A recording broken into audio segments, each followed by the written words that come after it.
with a very important topic, and this is a topic where we will now move from the fluid dynamics to a set of problems which in a very loose sense we can call fluid dynamics plus plus. That means, there is fluid dynamics and there is something else, and that something else in a fluid dynamics problem can be really widely varying. There are many problems where you have electrodynamics, some problems you have electromagnetohydrodynamics, some problem optics may be involved. So, it is literally unbounded in terms of what kind of physical aspects can be covered. But in the mechanics paradigm, something which is perhaps inevitable in the physiological system is this one, which is fluid structure interaction. So, by structure we mean solid. This name fluid structure interaction came into the description of the subject because this was originally developed by engineers who were working with fluid mechanics and structural mechanics. So, maybe civil engineers, aerospace engineers, very commonly they have to deal with fluids and structures and they are interacting. Having said that, when the physiological flows came into the realm of CFD, this also became very important. And in fact, the Ansys platform that we will be using to solve such problems, one of the great advantages is that the Ansys platform was already existing for its applications in solid mechanics and Fluent was there for fluid mechanics. So, when they merged, it became like a natural platform to work on problems where both fluid mechanics and solid mechanics, they are not only involved, they are coupled. So, we will look into some of the fundamental aspects, and then beyond that, that is how you apply your numerical simulations to solve those problems. So, I have noted down some applications of fluid structure interaction in physiological flows. Cardiovascular hemodynamics. Hemodynamics means blood flow dynamics in the human body vessels, that is called as hemodynamics. So, cardiovascular hemodynamics is what I would say the most common topic which we would imagine as an application, because you have a large number of blood vessels all across the human body and they are deformable, and arterial deformation is in fact very important, because that leads to certain conditions which may be very important for stroke, heart attack, etc., and these are not yet very well understood. People, I mean, medical science has advanced definitely, but even now if you ask most of the advanced doctors with most of the advanced facilities, there is no way people can predict a massive cardiac arrest which can happen at any point of time. So, it is important to really research more about that, like with respect to heart you have mechanics of heart valves. So, you have the heart valve and the heart valves will open and close and how they are performing, and it is very important to understand that, because if you are designing a prosthetic or artificial heart valve, you must be having a whole lot of understanding, a control on the real physiological heart valve, how it works. If you understand it well and then if you use the proper material and design it, it will definitely serve some good purpose. Respiratory flows, we have already talked about this. So, you have airflow and lung tissue deformation, and so it is not just airflow or the exchange between the gas and the blood, but more in a more subtle manner you have the lung tissue deformation also very important, which which has to be taken into account if we are trying to understand diseases such as asthma, for example. Vocal cord dynamics. So, interaction between airflow and vocal cord and its vibration. So, let us say that someone who needs voice therapy. Now, I mean these things are very typical, because nowadays the treatment has become so good. Say someone is having a kind of I mean some issue in the vocal cord, so that the maybe the vocal cord does not work, maybe there is some tumor or something like that around and it has to be operated. So, if it is operated and it has stopped functioning, then there can be an artificial way of stimulating it, and if you understand the mechanics you will know that what are the things to be done, like voice therapy and speech synthesis. In fact, if you are using AI for voice therapy or speech synthesis, the data can be generated from some of these inputs. The GI motility, that is gastrointestinal. So, you have a peristaltic movement in the digestive tract. We all know that in the esophagus you have that peristaltic movement. So, if you have that and if you understand it properly, then if there is some issue with that, the esophagus or the food pipe, and then that can be rectified. Aneurysm development is one of the major problems in cardiovascular disease, like it can also lead to very narrow passage, the entire arterial space may be large, but because of this plaque formation and all, you may really have a narrow space, and that is where actually all the resistance against the flow occurring, and all those plaque deposits and all, they are deformable materials, they are not rigid materials. Blood brain barrier is very important. So, interaction between cerebrospinal fluid flow and brain microvasculature. So, you have a nervous system where you have a cerebrospinal fluid, and we have not talked about cerebrospinal fluid and its flow as a part of the illustration examples, but that is also a very important part. And the cerebrospinal system, or what we call as the nervous system in general, you have lots of additional things, like you have the sodium potassium exchange. So, you have ion transport. So, all these things which come up along with the blood flow. So, overall you see that there is a lot of complexity, and in each of those passages the main focus is you have fluid flow and you also have deformation of the boundary, that is the common thing. Venous valve function. So, I talked about in the introductory session that you have the these valves in the veins which will not allow the blood flow in the opposite, in certain direction it will flow and not in the opposite direction. So, how the venous valves regulate blood flow and prevent backflow under conditions where the pressure can vary.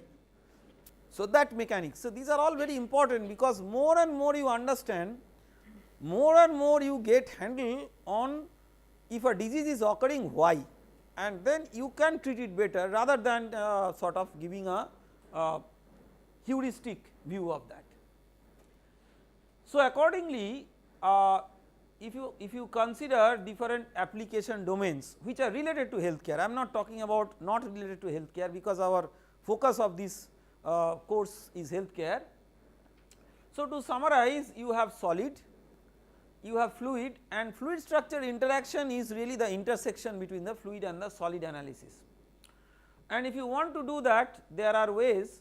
One is the grid based, so that just what we talked about in the finite volume. So, you have a grid or a mesh, and if that mesh is a fluid domain, you should give some provision that that mesh is not fixed, but it can change over time.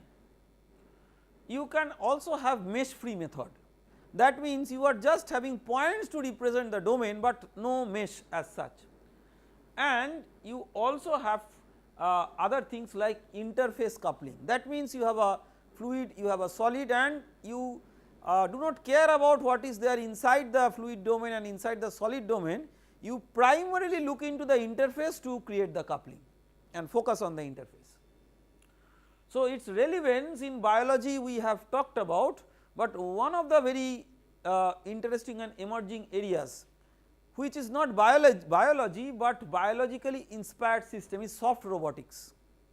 That means robots, but maybe tiny deformable entities which of course do not give an imagination like as if they are looking like robots, but they are, you can say, programmed entities which can even get into navigate in the human body, and even they are used nowadays for some very high level surgery, and you have a computer control movement.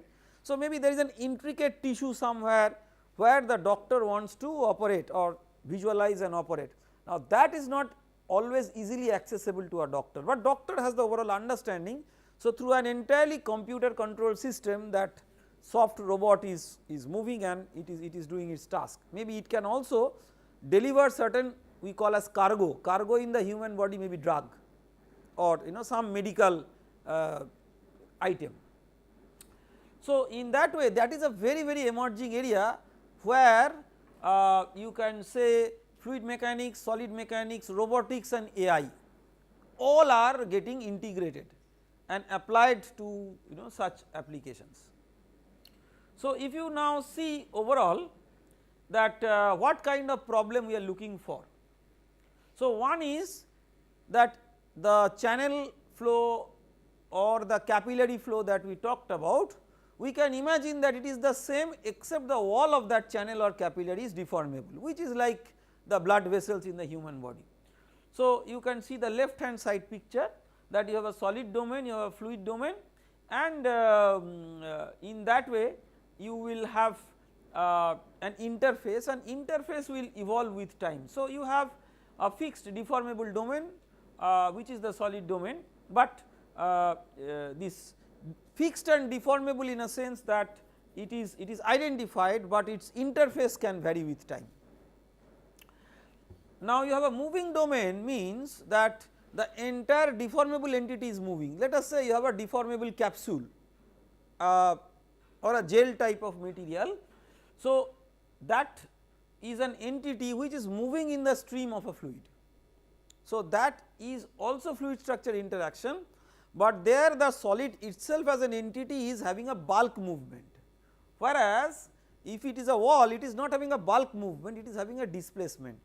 So, for the wall it is more like, say, if you consider like mechanics of materials like beam or this kind of thing, where the beam is not physically accelerating, it is just having some displacement, whereas this is like you have its physical movement from one place to another place.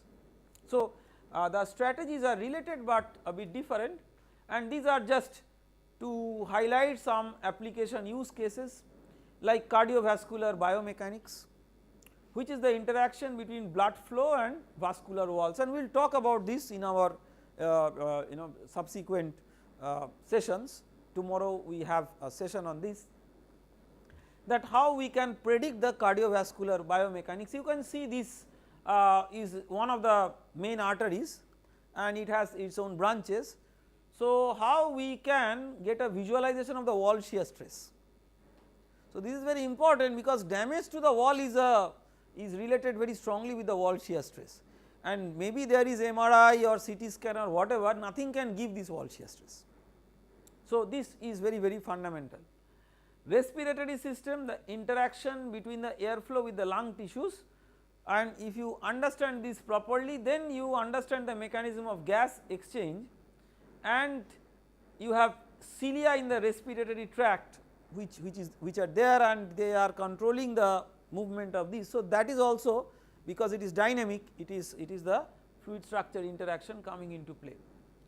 So, heart valves, I have talked about this, that if you have either the natural heart valve or the prosthetic heart valve. So, it is very important to understand how the flow in the blood is taking place under the pulsatile nature, because heart is always having a sort of peristaltic, it is like expanding contracting type of movement, which is like giving rise to systolic and diastolic phases. And optically powered tissue engineered soft robotic swimmer, this I talked about as one of the examples. So, there is something which we call a swimmer. So, a small thing which is moving in a fluid stream, it can be anywhere inside the human body, and its effective locomotion and manipulation. So, it is like as if there is something swimming in the fluid inside the body in any system, but it is it has to be controlled from outside. So, that is where we call it like a soft robotics, because it is controlled, it is automatically controlled, not that it is just you are releasing it and it is moving with the stream. So, how that control will influence the flow and the motion.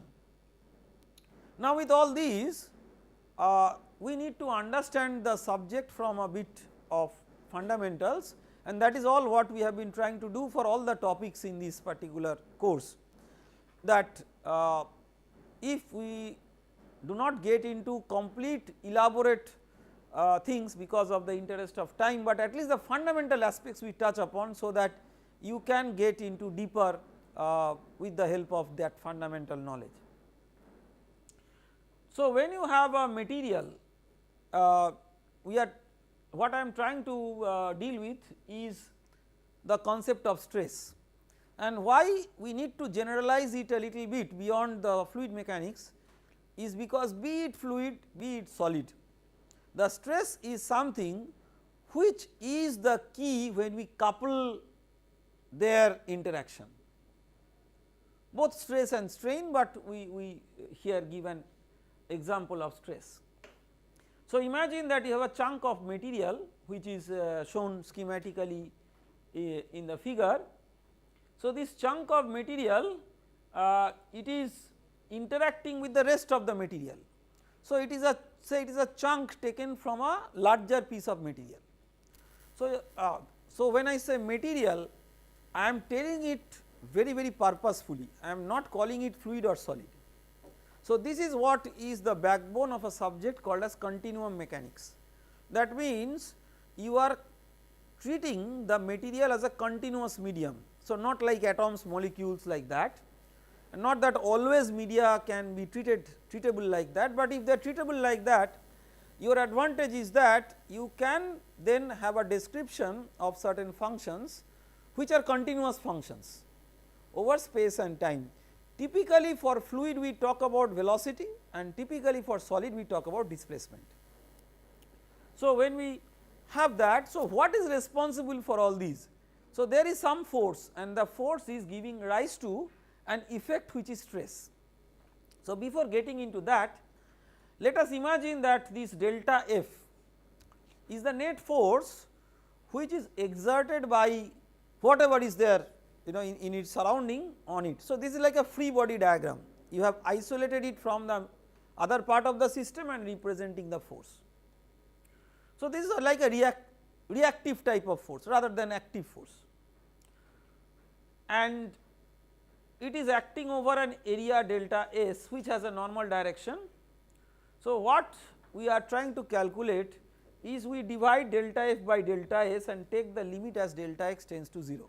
So, we have to imagine that it is not really delta S tends to 0 in the literal sense, because it is just in a conceptual sense that tends to 0 means the smallest one up to which this continuum can be taken as an assumption, because if you take it really to that limitingly small, then you have atoms and molecules as individual entities dictating the what is going to happen, entire this continuum mechanics will not work.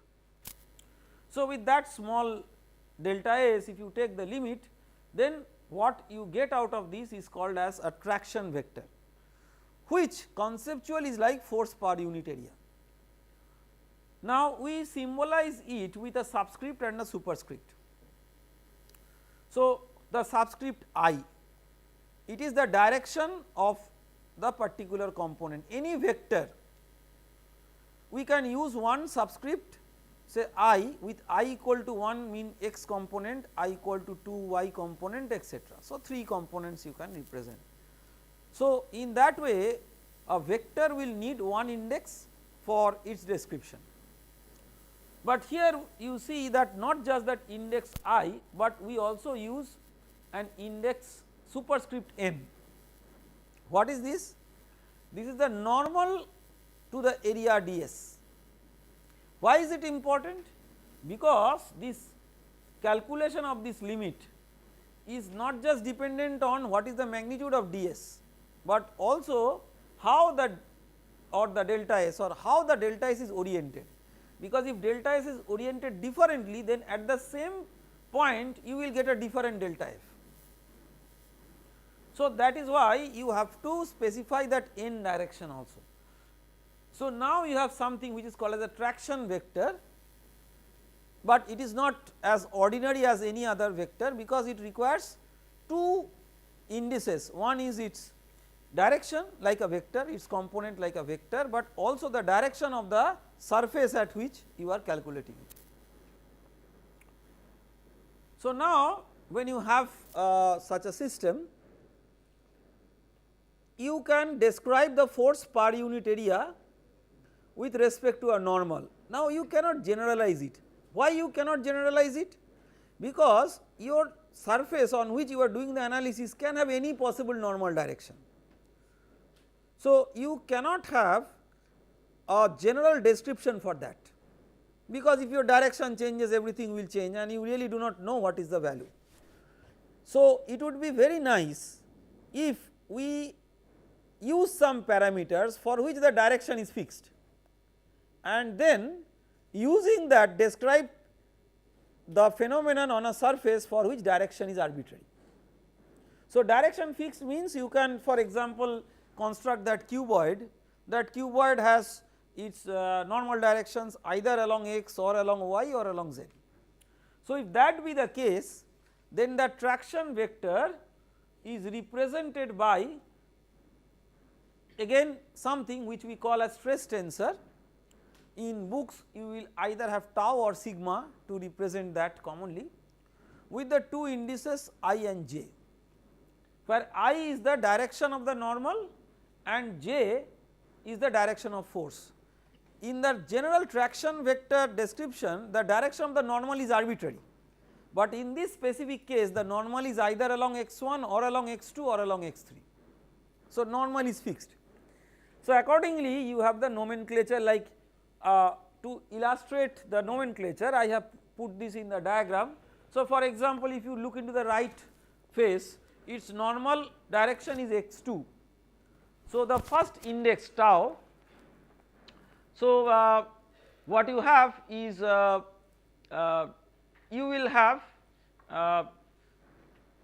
there is a little bit of it is just reversed.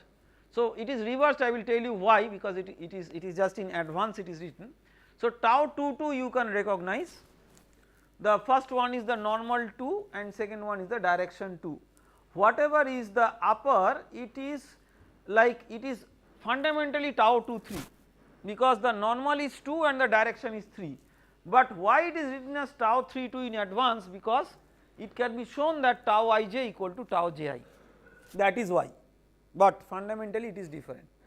So, in that way, so this is one nomenclature, but you can also have like instead of 1 and 2 and 3 you can write x, y, z, and sometimes when you are having the two indices same, what it is indicating is indicating normal stress. So, sometimes normal stress is symbolized as sigma, and if two indices are there, instead of repeating them just one index is written. So, accordingly many books write simplified this notation.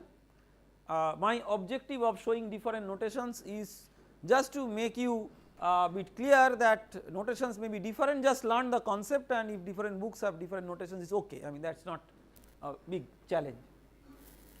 Now, keep the basic quest here in mind that we have an arbitrary surface.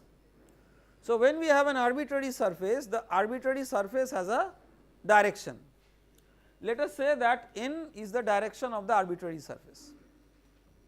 So, when the arbitrary surface has a direction, can we express the force on the arbitrary surface per unit area, which is this T, in terms of the tau ij, which is a standard notation and it can be applied always, because I and j are either 1, 2, 3 like that, it is not arbitrary.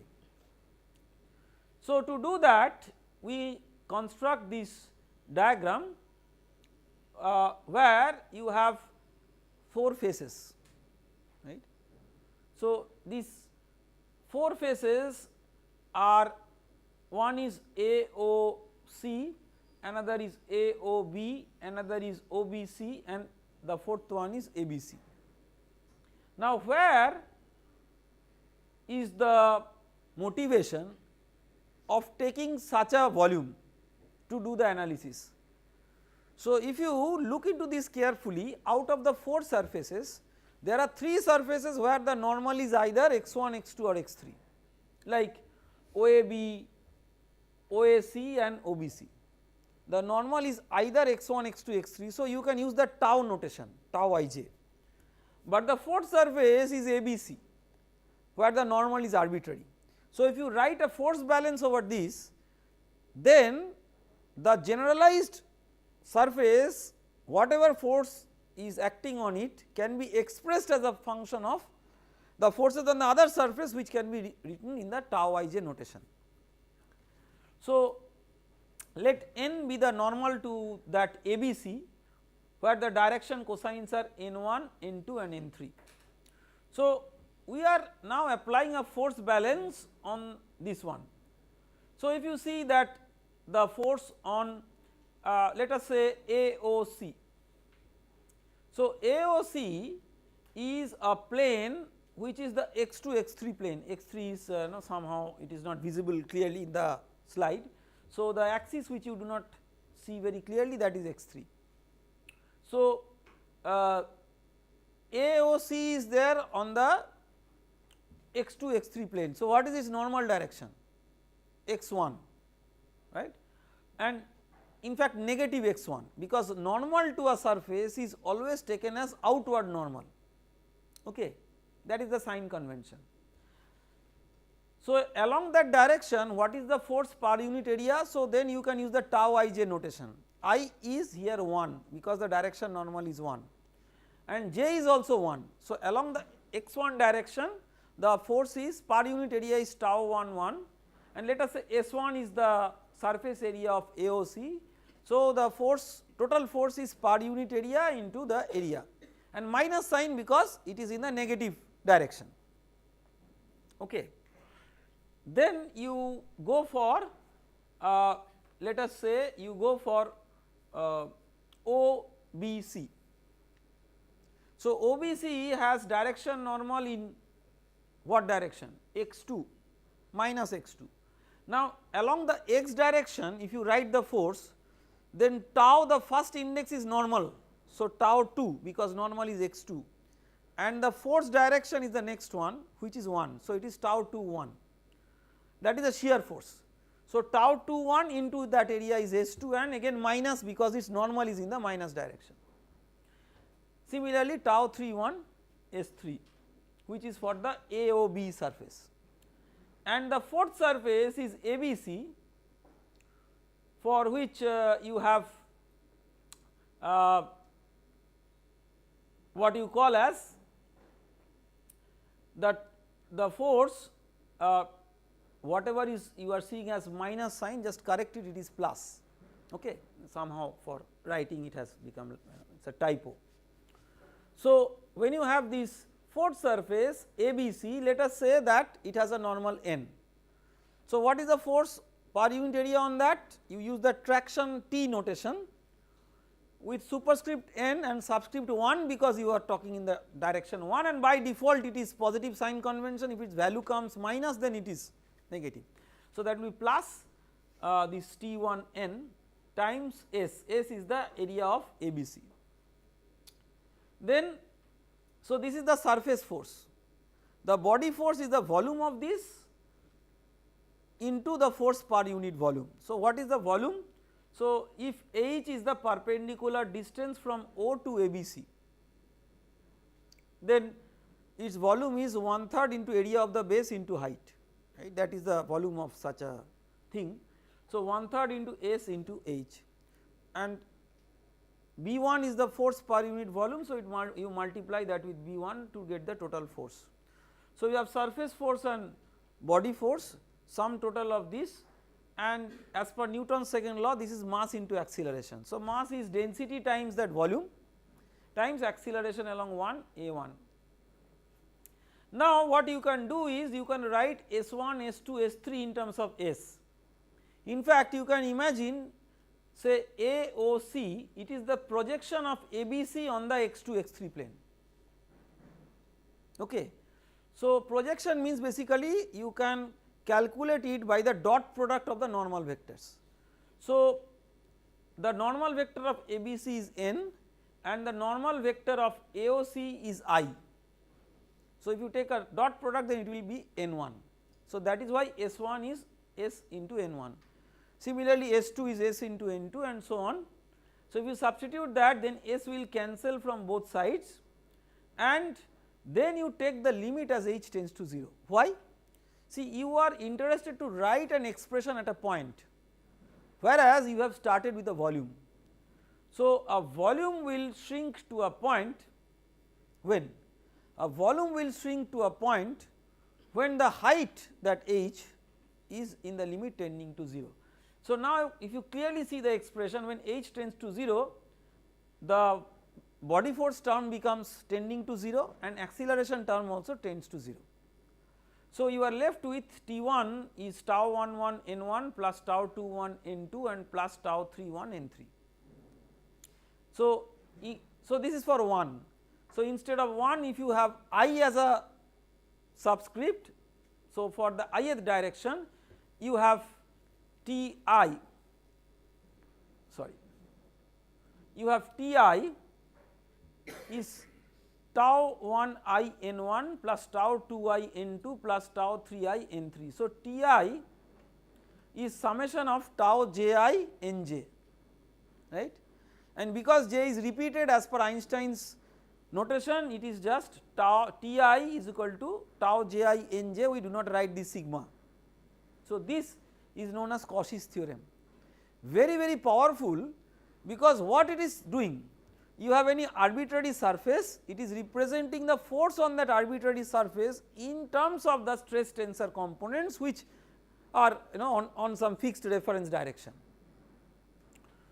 And then it can also be shown, so this is from force balance, then from so linear momentum, from angular momentum consideration you can write tau ij equal to tau ji. I am not sort of repeating that here just for the interest of time. So, that is how the Cauchy's theorem will finally become Ti equal to tau ij nj. Okay. So, now we go to the equation of equilibrium or motion, whatever you call.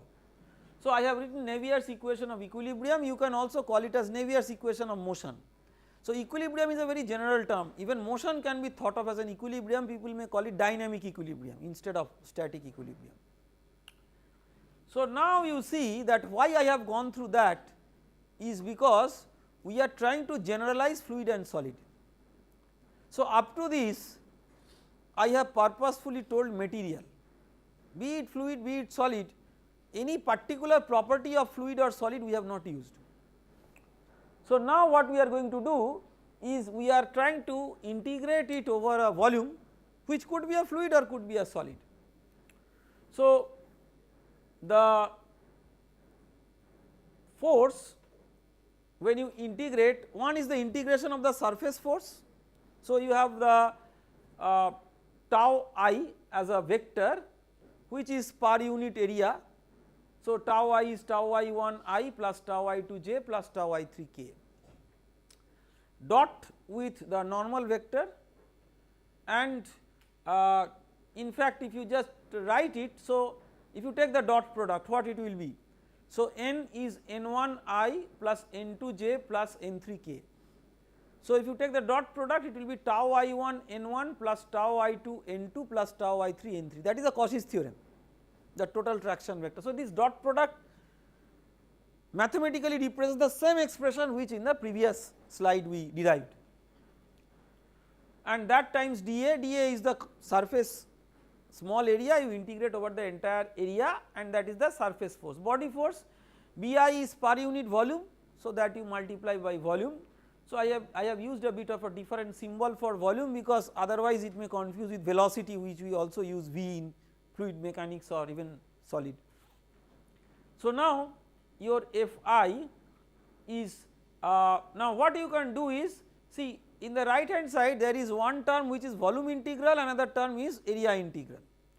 So, what we can do is either convert both into area integral or both into volume integral. So, here we want to convert both into volume integral, and to do that, the first term we have like f dot n dA by divergence theorem, Gauss divergence theorem, it is divergence of f dV, where f is that tau I vector. So, if you take divergence of that, so you have tau I and divergence is like partial of j with respect to that. So, it becomes like you can write it as either divergence of tau I, or in the last what you see in the box, partial of tau ij xj, right, either way. So, now you have both the terms in the expression for force as volume integral. So, integral of something dV. Now, the force is mass into acceleration. For fluid, mass is volume, density times that volume, and acceleration is AI. Now, where the fluid is differing from solid is Lagrangian and Eulerian description. So, for fluid we are using the Eulerian description for acceleration. So, the total derivative capital D dt, whereas, and so that is one expression. So, capital D ui, capital D dt of ui is AI. Now, you can write that also in this bracket what we have written, because you can couple that with the continuity equation and then combine the terms together as a product rule of derivative, and then you get this form which is the conservative form.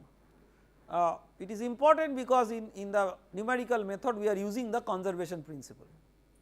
For analytical work we typically use the non-conservative form, that is just the total derivative in the original expression. So, for the force equal to mass into acceleration, so you can write that mass into acceleration also as an integral of something over the volume.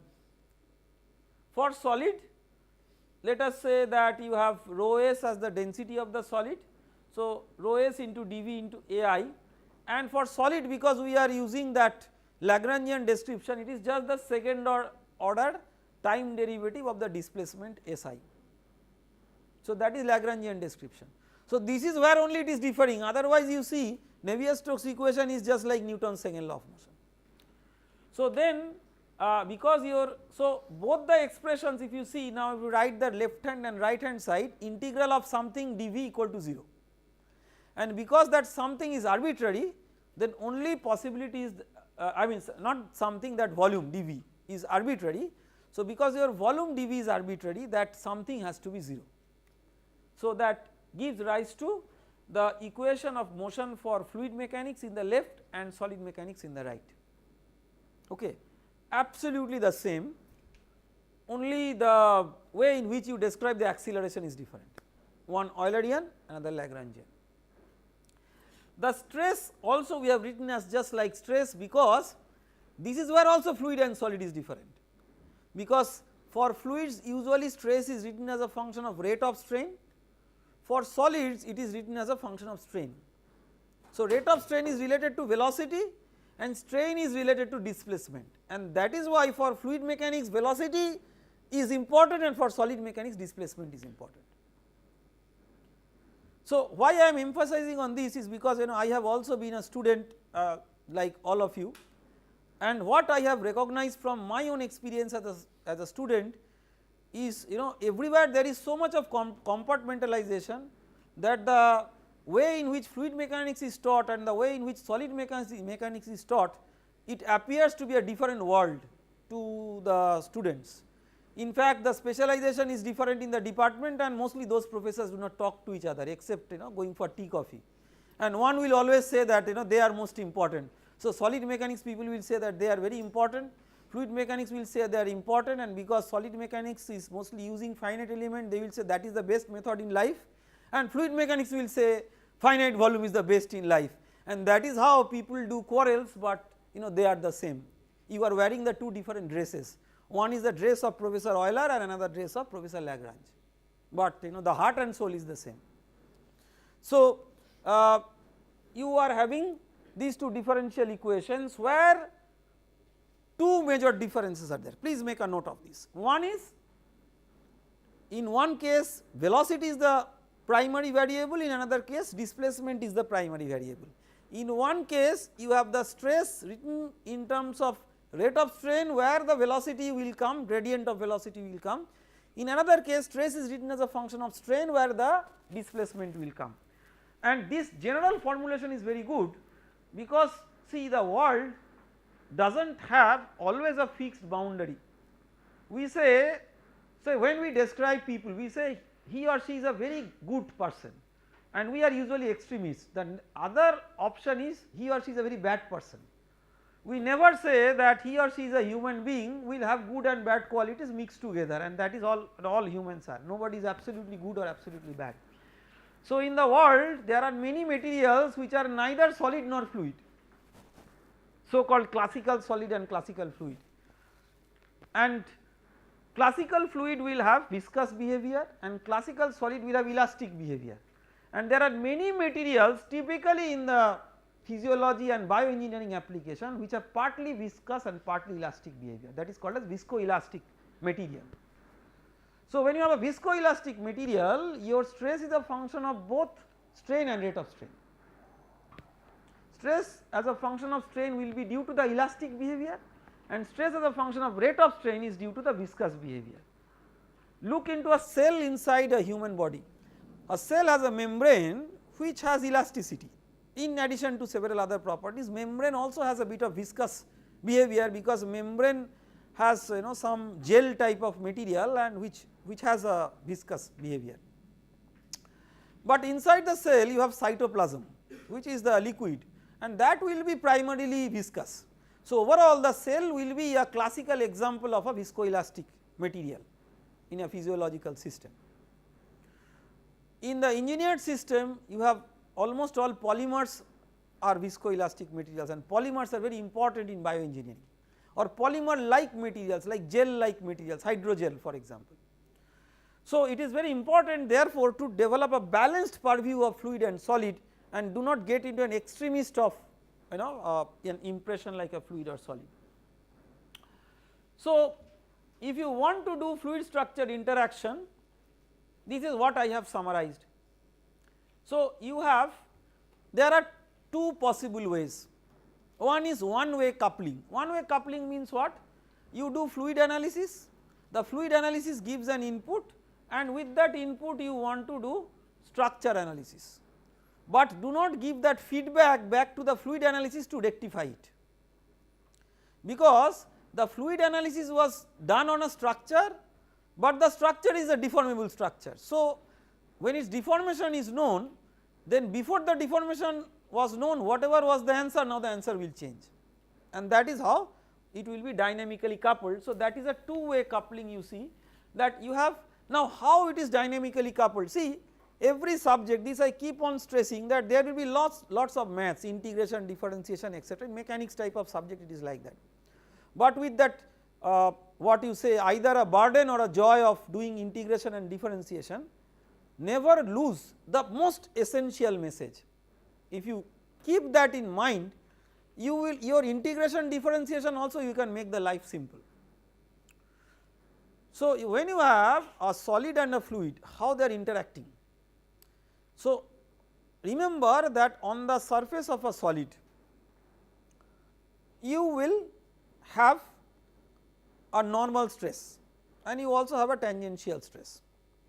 Now that normal stress is passed on to the fluid as a pressure on the fluid. So whatever is there as a normal stress on the solid body, at the same point it is minus of pressure in the fluid. Why minus? Because normal stress by definition is tensile positive, but pressure by definition is compressive, right. So the main important thing is fluid pressure on the surface or fluid normal stress, which also could be viscous normal stress, but we will see that viscous normal stress is not as important as pressure in most of the problems. So to therefore analyze this, what you require? You require governing equation for fluid. I have given a simplified example of incompressible flow, just to make it simple. I mean, otherwise long equations will be there. The structure, and I have not written the tau expression because we have already seen that for Newtonian fluid, what kind of expression is there. So, I have not written it separately. For the structure, exactly the same thing what we have derived just now. Just to distinguish between the stress in the fluid and stress in the solid, so that the notation does not confuse us, I have kept tau for fluid and sigma for solid, just mentally we know that they are different. So, just like for a Newtonian fluid which is homogeneous and isotropic, we use two parameters, one is the viscosity of the fluid, another is the volumetric dilation coefficient of the fluid. For a solid also, for a linearly elastic solid, we use two materials, two material properties. So, the two material properties here are lambda and g, which we have used. Someone can use instead of lambda and g something else which is more commonly studied in the undergraduate, that is modulus of elasticity and Poisson's ratio, right.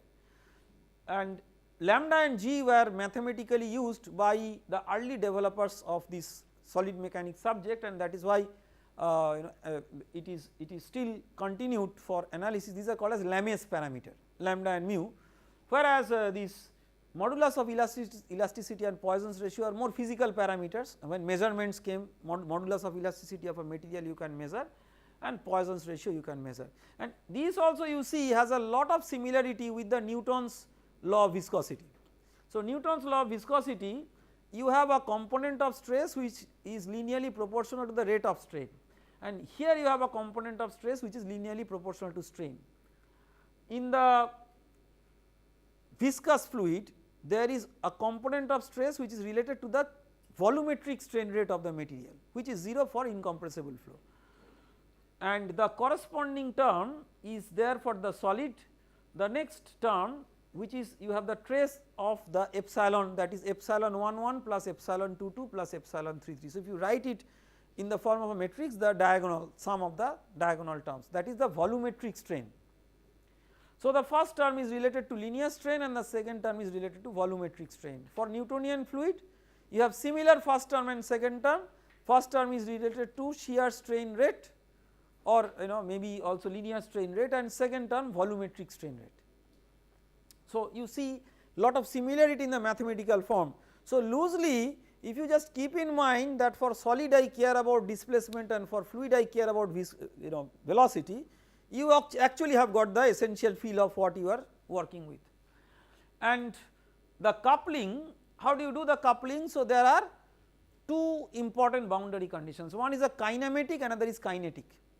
Kinematic means that wherever you have the connection between the fluid and the solid, the velocity of the fluid should be same as the velocity of the solid point. It is like Eulerian and Lagrangian description merging at the point.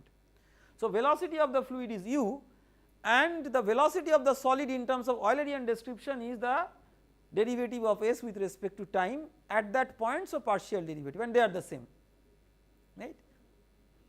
And the force balance is that the stress dot with the normal.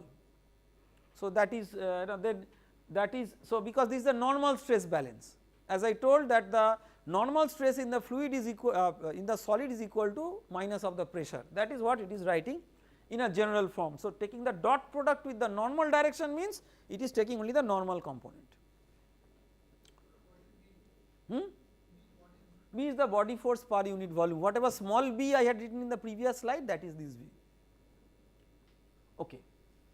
So, now see all these problems can be solved numerically, and most of these problems are to be solved numerically because you understand the complexity. The domain is dynamically changing, but there are simplified problems which you can solve. So, this is one particular example. Say you have a channel and the channel has a deformable wall. So, when you have a channel with a deformable wall, it is a very common problem which you are talking about when you are considering a bioengineered material which is mimicking the behavior of blood vessels inside the body.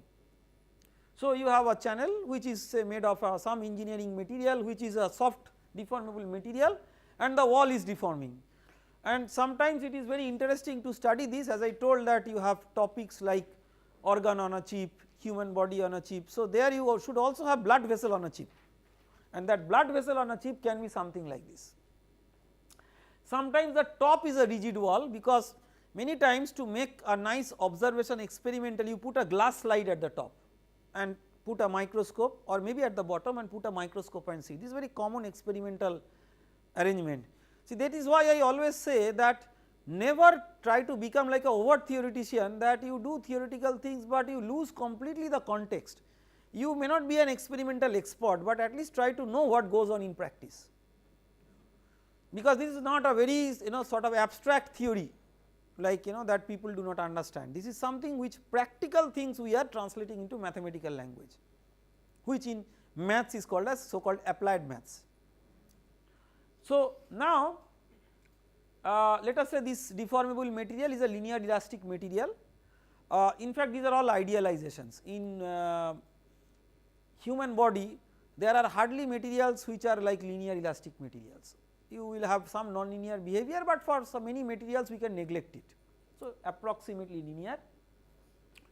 So, let us say this is a model of a micro channel mimicking what is there inside the human body. The central line from which the y axis is there. So, you have this black line which is the deformed configuration of the wall when the fluid is flowing. So, we use two different coordinates, y for understanding the fluid mechanics and the zeta for understanding the solid mechanics. To understand that, we put a reference line, that orange colored dotted line.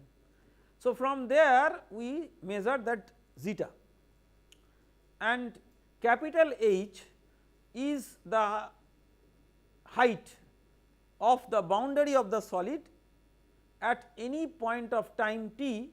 It is a function of x, because it is not a constant, right, it is changing with x, and the whole problem is that you do not know how it is changing with x, that is the what you have to solve. So, we have put some notations. Ts is the that arbitrary if you consider the dotted line, from the dotted line to the upper rigid wall. So, it is physically the maximum solid layer thickness at that time, and H naught is the remaining. So, you have for a physical problem H naught plus Ts fixed, because upper wall is like a glass slide and it is rigid, central line is central line where it was. So, that gap is fixed, but in between there is a distribution of fluid and solid domain. Okay. So, for fluid domain what I have used is I have used V for velocity. So, the continuity and the momentum equation. This is a micro capillary where the Reynolds number is very small. I told at the very beginning that the physiological fluid mechanics you have a wide range of Reynolds number, from large arteries very large to these small ones like very low Reynolds number. So, we have neglected the inertia terms, the acceleration etc., and you have 0 in the left hand side and right hand side you have the pressure gradient and the viscous force, and you have the velocity gradient in both y and x, but because y is much smaller than x, the velocity gradient along y is much more important than that along x, and that is why it is that is neglected. This is called as lubrication approximation. So, you have two length scales, one is that small and another is large, and you neglect the gradient along the large as compared to the gradient along the small. Okay. In the solid domain, now this is that particular type of example where the solid domain is not physically accelerating, it is just deforming, like you have a beam in a structure. So, with load the beam will deform, but the beam will not physically accelerate, that it will not get out of your house and go to another house. So, that is what is this particular example. So, there is no body force and therefore, you have just the simple this partial of sigma ij with respect to xj equal to 0. So, where sigma ij is written as you have the volumetric term and the deformation term. So, here we have used u for displacement and v for velocity. So, just you keep this notation in mind and then we move forward from here.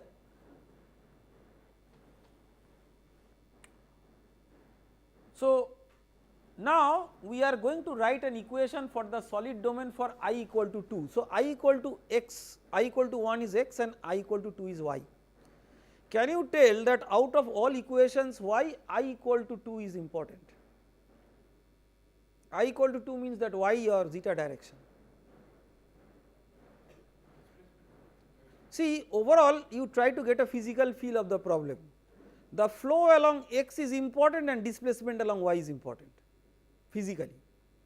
So, whatever is that fluid solid deforming, its deformation is going to impact your solution more prominently along y, whereas the fluid velocity is along x. So, for fluid our main equation of focus is x momentum, and for the solid it is the equation of equilibrium along y. So, this is simple physical understanding. If you do not have this physical understanding, no problem, you write both all the x y equations and by considering the order of magnitude of the different terms you will come up with the same conclusion. But the use of physical intuition is that you can get rid of that toil and do it more from your physical understanding. So, for I equal to 2 we have just written that you have this partial of sigma ij xj is 0. So, we have put that j equal to 1 and j equal to 2 and that is the thing. So, now your j equal to 2, remember for solid mechanics we are using the zeta axis and along x is x axis. So, we have written this and we have written the expressions for sigma what is there here. So, you have sigma x zeta, this is the shear. So, the shear stress will not be dependent on volume change. So, that is why that volume term is not there, whereas sigma zeta zeta is the normal and that is where the volume change will be important, that is why the volume change is there.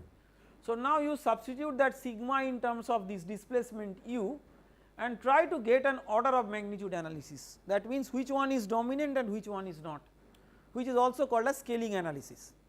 So, if you do that all other terms will disappear except you will have this last term, and if your lambda and g are constant your simple governing equation is the second order partial derivative of u zeta, that means in the vertical direction displacement with respect to zeta is 0. So, this is in general not true, but with this lubrication approximation this you can get other terms which are not that important. So, now you come to the fluid domain and this is quite straightforward to most of you because fluid mechanics is more or less we have covered more. So, if you this is your equation. So, left hand side is 0 because acceleration is not important, it is a low Reynolds number flow, and the right hand side you have pressure gradient, and again for the viscous effect your y direction is smaller in length as compared to the x direction. So, if you have a micro channel y direction is micron and x direction is typically tens of millimeters. So, micro channels are typically quite long and very narrow in width or height whatever you call. So, in that way you can neglect that x gradient and then if you integrate it you will get the velocity. So, if you integrate it as you will get the velocity. So, one of the interesting things to note is that the constant of integrations are not real constants, they are functions of both x and t. Why? Because the only difference between this and the classical channel flow is classical channel height is fixed, and here fluid domain height itself is a function of x and t, and that is why the so called constants of integration are not constants, they are functions of x and time. So, this we formally call as partial integration, that means you are not really integrating it like a ordinary derivative, you integrate it partially where all other parameters other than y are like constant. and the boundary condition at y equal to 0 you have velocity gradient 0. So, y equal to 0 is the center line of the channel, we are assuming it is very symmetric at both the sides. So, you will get C1 equal to 0 and at y equal to h, and this is very important and that is why I have sort of put a asterisk there, h is not fixed, h is the height of the fluid domain small h, but it is not fixed, but whatever it is you have Vx equal to 0, this is the no slip boundary condition. So, you will get a C2, so you get a velocity profile and apparently this is like the velocity profile of a standard channel flow, only you have to keep in mind that this h is not fixed, it is a function of x and time. So, the golden question remains that I do not know h as a function of x and time, so how do I close this problem, because to get the velocity correctly I have to know h as a function of x and time, but yet we do not know, and that is where we have to couple the fluid and the solid. So, now for that we review the boundary conditions. So, we have used the boundary condition at y equal to 0, your velocity gradient 0, at y equal to h, which is basically zeta equal to capital H, you have Vx equal to 0 and Vy equal to 0, no slip, no penetration. At zeta equal to Ts, you have u zeta equal to 0, it is a rigid wall like the glass plate, there you have no displacement, and at zeta equal to capital H you have that continuity of traction or stress, right. So, that is what you have to consider, and this fourth boundary condition is very important because that is what which will couple the fluid and the solid mechanics. So, what we do now is we try to apply it with the help of whatever basic knowledge that I tried to develop in the early part of this session. So, we write the Cauchy's theorem. Now, you do not have n3 because it is a 2 dimensional problem, only n1 n2 are important. So, it is a bit simplified. So, the Cauchy's theorem is written in terms of this just vectors and 2 by 2 matrix. For a 3 dimensional problem it is a 3 by 3. So, with that now you have, if you draw the tangent to the interface, so you have n1 as cos theta and n2 as sin theta, where theta is the inclination angle. When you have fully horizontal interface before the flow, before you have a flow and you have made a channel, so you have a wall and the wall is pretty horizontal, so you have theta equal to 90 degree, that means if you draw a normal to the wall its angle with the horizontal is 90 degree. So, you have n1 as 0 and n2 as 1, because n1 is cos theta, n2 is sin theta, the 2 direction cosines. But what we are trying to make use of, because I am trying to show you an analytical solution, and this is where you find that if the problem is having a large deformation, analytical solution is not possible. Why? Because for a small deformation we can make certain approximation that if theta is not 90 degree it is still close to 90 degree, because the deformation is not that much. So, that n1 is still approximately 0 and n2 is still approximately 1, although it has deformed.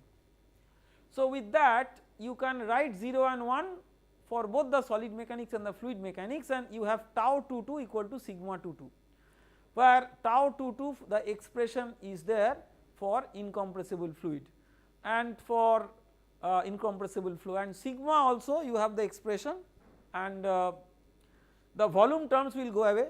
For fluid the volume term will be 0 because it is incompressible flow, and for solid anyway the normal stress expression you are, the volume term will be there, but we are assuming that the wall material is made of an incompressible solid, and typically with say therefore Poisson ratio equal to half. So, now the interfacial boundary condition if you put, see what we are putting in the left hand side is the normal stress. The normal stress has two components, one is the normal stress due to viscous effect, which is viscous normal stress, minus P, this is the normal stress, the standard hydrostatic, and the right hand side is the solid mechanics. So, you have a lambda and 2g. So, now what we are trying to do is we are not committing to that it is an incompressible solid. So, this is a bit of more generalized than what I told before as an example, because although it is hard to imagine for us, but many of the gel type of materials which are used for these biomedical applications, they are having some compressibility. So, it is not good to just take them as incompressible. So, whatever they have that G and lambda, so but for fluid the pressure is what is playing the deciding role. So, for fluid therefore, you have this minus lambda plus 2g, and here you see the displacement along x is not important and neither the gradient along x is important. So, in the right hand side the first term is small. So, this is where analytical work and numerical work is very different. Numerical work you do not use your sort of analysis to really tell which is small and which is large, but analytical you do, because then you can drop certain terms and you can simplify your work. So, you can then therefore combine the lambda plus 2g into the first partial derivative of u zeta with respect to zeta is minus p. So, remember that for the solid mechanics the governing equation is second order partial derivative equal to 0, and this is the boundary condition so called for the first order derivative. So, that is what we are doing. So, we are calculating the solid domain displacement. So, you integrate it and at so we are using two boundary conditions. Number one, at zeta equal to Ts, that is the upper glass plate, you have u zeta equal to 0.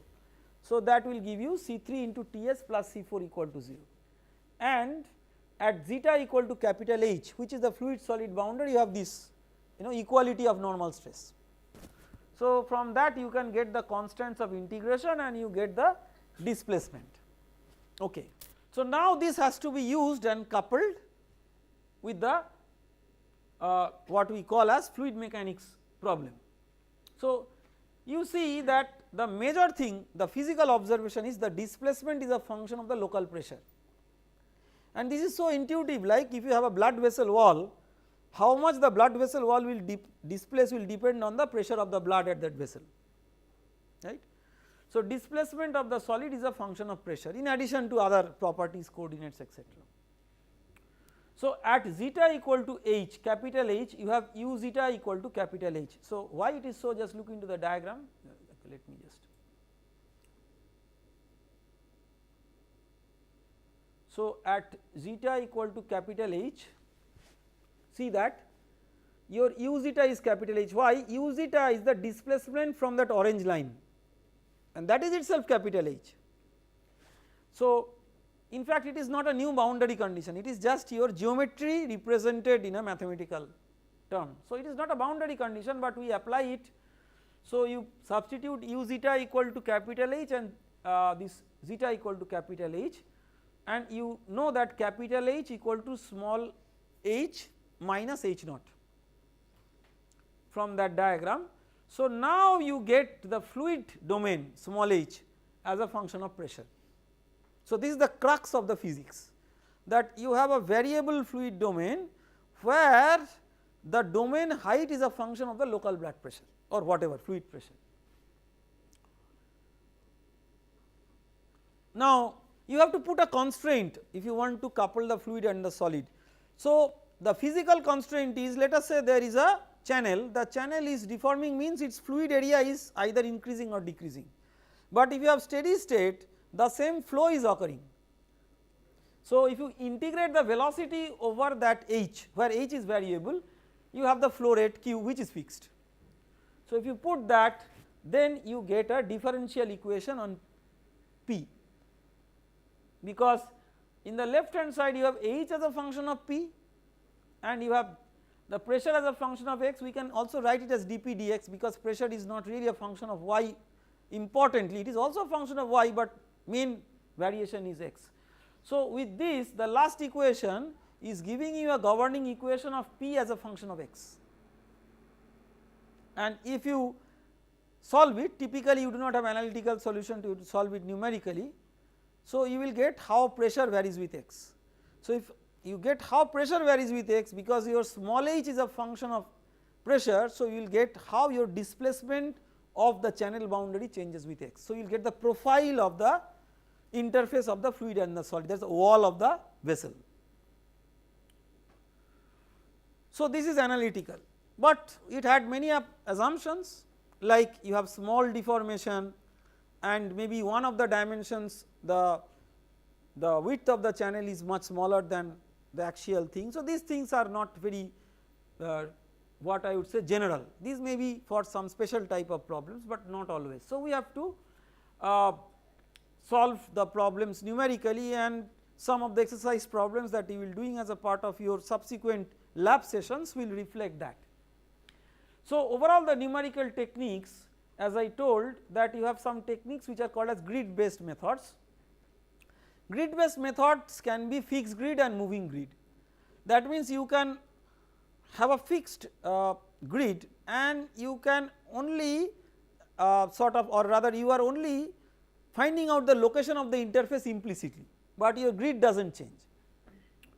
Moving grid means you put your grid points on the interface, and as it is deforming or moving, those grid points will move. And there are many at least in the modern era, many computational tools which combine the fixed grid and the moving grid. And so this is grid based, but there are many methods which do not depend on grid. These are called as meshless or mesh free methods, and they are also getting very popular. And there are methods where you do not care about much this grid or mesh, you just focus your attention on what coupling is taking place at the interface, and then solve the internal domain by some method or the other. So, that is known as interface coupling. Now, in the interface coupling you have two types of broad categories, one is partitioned and another is monolithic. Monolithic approach means both fluid and solid equations are formulated and solved together, and that is why it is very important to know their conceptual similarity. In the partitioned approach, fluid and solid parts are solved iteratively one by one, and then you couple them with weak coupling, that means fluid and solid at a time, or strong coupling, that means you divide your time step into finite time steps, and over some time step you talk about the this fluid interacting with solid and maybe another other part the other way. So, these are all there. So, if you get a broad overview of grid based and this or mesh based method or meshless methods. So, typically you have some elements, maybe finite element, as an example you can also have finite volume, control volumes. So, you have a domain in the fluid, you have a domain in the solid, and you have a boundary, and by some way you either move the points in the boundary, or how the boundary moves, you do not physically move that, but by some other way you reconstruct the boundary at every iteration. In the mesh free method there is nothing called as a boundary. So, you just generate a few nodes or particles, quote unquote particles, and you develop some shape functions on the local nodes in the support or structure domain. You discretize the governing equations and solve for unknowns at those nodes, but you do not care about physical concept of mesh or grid, and then you post process the results with some interpolation, so that you interpolate between the nodes without having a physical grid or a mesh picture into mind. So, these methods are getting very popular these days, the meshless methods, so to say. So, when you have such methods and when these methods are getting evolved, where we are moving forward, and this is very important, because as I told that when we are learning a subject, it is important to know the basic know-how, but where we can apply this for the futuristic research. So, I have identified a few pointers which are already very cutting edge active areas of research, but really not very impactful real life work. I mean of course modeling work has been done, but it has not really impacted so much the real life, because these are absolutely not very old methods. Like one is applying the machine learning model with these physics based models. So, you can use a fluid structure interaction model. Say in a very complex soft robotic system, you can use say how this system is evolving. So, let us say you have a solid and it is moving in a fluid, we have a Stokes drag law, Stokes law, this is physics. Now, when you have a soft robot and it is moving, you do not have such a law. So, how do you go about it? But if you have data on that fluid structure interaction, that data you can synthesize in the form of a resistance force theory, which will mimic a resistance force, which will be a data science driven simulator of something equivalent to a Stokes type of drag, and this is usually how machine learning is applied in fluid structure interaction problems. So, for understanding the swimming kinematics, that means how a soft robot is swimming. So, this is people have just started using it, this is very early development. Hydroelastic fluid structure interaction, so large structural displacement and nonlinear free surface flows. So, there is a method known as smooth particle element method. It combines with another method which, because of the interest of time, we cannot cover here, but very interesting method, smooth particle hydrodynamics, SPH, for flow modeling with the structural modeling with finite elements. So, it can in structural mechanics there can be many violent scenarios. Violent means large displacement. So, for example, you have a bridge and you have say some wind or some whatever load which is coming on the bridge, which is oscillatory in nature. So, you have a forced vibration. If the natural frequency of the bridge's material is same as that forced vibration frequency of resonance, and then it will theoretically vibrate with infinite amplitude. So, you have large amplitude motion possible. In the human body you do not have such a scenario, but you can have large displacement because of non-linear elastic problems. Particle based fluid structure interaction models, like they can solve complex cardiovascular mechanics problems like heart valve simulation to understand the behavior of the displacement of the blood heart, and how the heart valve, when it is sort of opening and closing, how it is impacting the overall dynamics that is taking place in a say heart, and maybe the myocardium, which is the heart muscle. Cellular mechanotransduction, very important area. So, you have the cells in the human body, the cells understand the signals biologically, but they transfer those signals mechanically. So, the biological signals are transferred into mechanical signals, and this is known as mechanotransduction. This is a very hot area of biology research, and this is where actually people can contribute. So, typically we have seen in many cases people are doing biology research with lot of experiment and is giving a lot of insight, but it does not have that mathematical flair. So, now if you can sort of try to have a fluid structure interaction modeling where you relate the deformation and the dynamics of the cell, which is the mechanical signal, how it is propagating, with the biological signal because of which the cell is deforming, and brain tissue, brain fluid modeling. So, this is a very important problem, because this is a real serious problem when brain is not functioning, when people are in trauma or life support. So, if we are able to understand how the brain fluid is interacting with the brain tissue at that time, that can enable us to maybe get into conditions where by some means, by some medical means, it can be rectified. So, with that we come to the end of this, and I have will share this with you. So, this is a homework practice review problem. So, you have I will tell you what it is. You have a cylindrical microcapillary. So, whatever I talked about as an example was a rectangular channel, and this is a cylindrical channel. So, you are given that its radius is changing along the axis because of some fluid structure interaction. So, you have the original radius A plus the displacement UR, and it is described by the properties modulus of elasticity or the Young's modulus and the Poisson's ratio.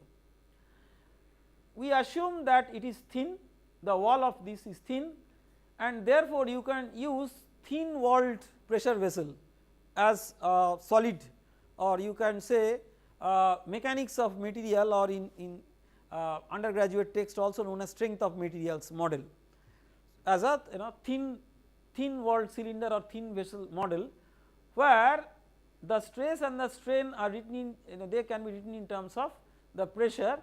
With this you have sigma theta theta, which is the hoop stress or the circumferential stress, is A by T into P. So, and P is the pressure.